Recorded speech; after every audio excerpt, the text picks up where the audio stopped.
Thank you for coming back to Polka Dot Mailbox, and if you're new, welcome. Today I thought I would do a voiceover. It has been a while since I've had a chance to talk to you guys and let you know what I'm thinking behind each project.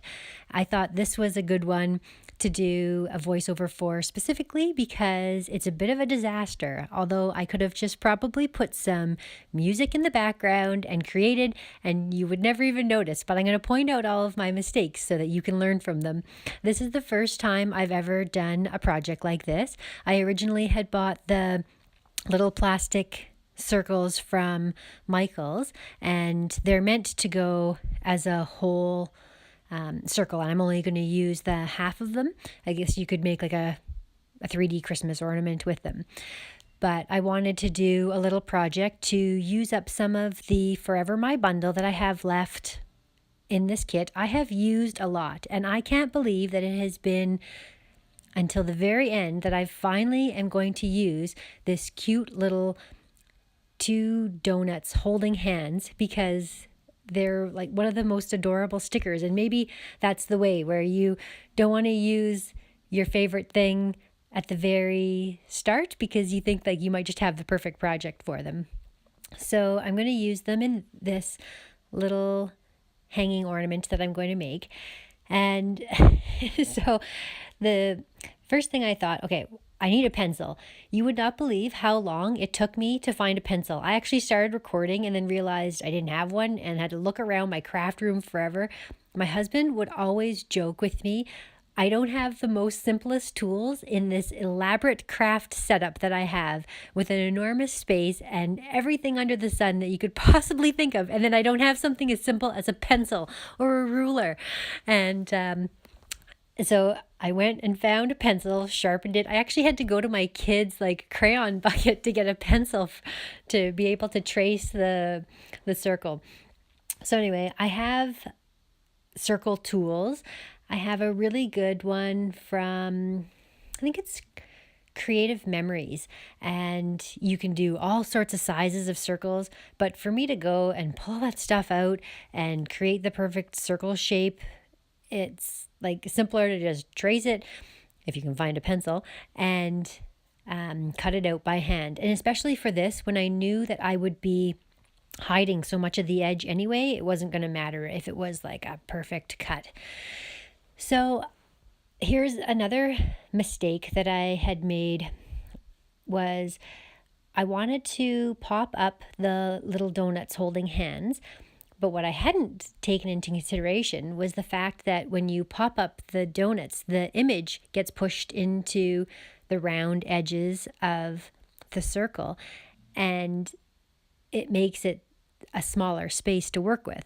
So I fiddled with this. I originally had put 3 layers of foam dots, and I wanted the idea of having a shaker bauble that you could have things shaking in behind the donuts so that they weren't hidden so much. So I thought if I lift them up and don't close it off, things will be able to rattle in behind them.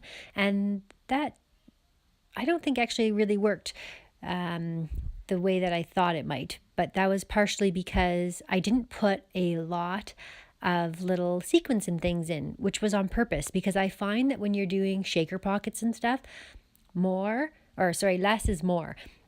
The more you put in, the more crowded it is and the less attractive it can be. So I always try to put less in. Well, this time I went too extreme to the less.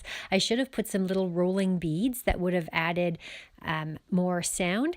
I put that little fake snow in it and just one set of sequins. Now, these sequins are from Amazon. They were gifted to me in a swap that I had. It was like a Secret Santa swap. I sent her something and she sent me something. We don't know each other and we just belong to the FabFitFun community, and we signed up for an exchange. She did a bit of a profile. I made a gift for her and she sent this gift to me. So it was really a fantastic set of sequins that she sent me. I was so grateful. I really love them. They're very unique. They're beautifully detailed, and they're great to go with every project. So I filled this up with some sequins, and I was glad the way I put them all in on the center, and then I glued all around and stuck it down. Although when I stuck my plastic circle down, it wasn't perfectly lined up, and it cuts off a tiny bit of the top, which it's not that big of a deal. It's okay. But I didn't line it up perfectly with the circle that's at the top to attach a ribbon, so it's kind of off-centered, and then you'll see how my mistake looks like I'm kind of brilliant and came up with this like design that just sort of fell into place that was better. And I find that's the way, which is why I don't put like a ton of thought into things, because even if you make a mistake, you can find a workaround, and half the time it's better than if you had just done it precisely the way you had thought in the beginning.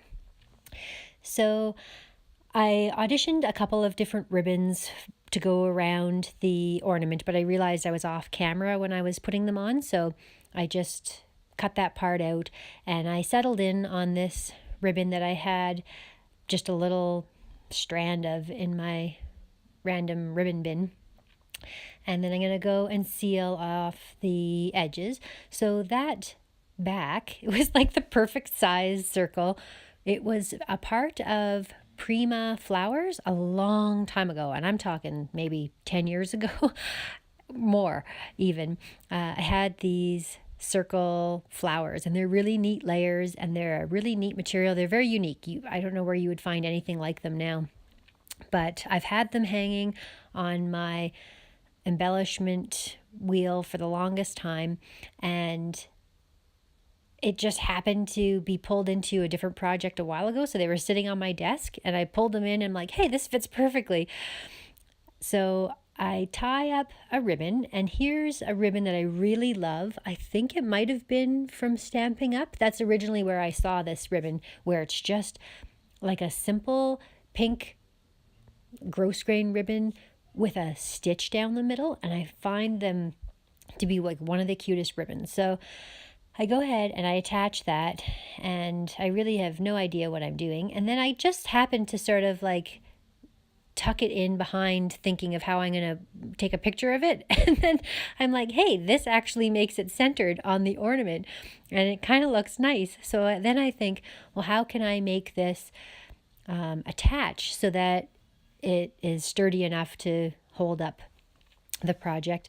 Not that it's a super heavy project. It doesn't need to be something that can hold a lot of weight. It's very light. So I decide that I'm definitely going to do that, and I glue it in place, and then I realize I should finish it off a little nicer and put something on top. So I grabbed this bow from Hobby Lobby, and if I had two of those identical bows, I probably would have used this because I wanted to finish the back nicely, and I could have come up with something on the back, but I just happened to have a very cute ribbon embellishment that was sent to me in some happy mail from Christina, and I'll link her channel below. She makes these unbelievable ribbon. I don't even know how she does them. I think she like melts the ribbon into circles, and they create this little edge. They're so cute. Ends up being the perfect addition for the top, and it doesn't require any backing because it sits nicely just on the top of my ornament. And it's it's a cute little addition. Again, like, you would think I was brilliant and thought of this and created this gorgeous thing, but that wasn't me. That was Christina. She's very talented. She is known for her rosettes, and she made me these really cute embellishments too. I thank you so much for watching. I went outside in this amazing winter wonderland we have happening in our city right now to take some pictures so you could see the glorious snow-covered trees. I appreciate you guys coming by to watch the video. If you would like to subscribe to my channel and join this amazing papercraft community, we'll see you again next time.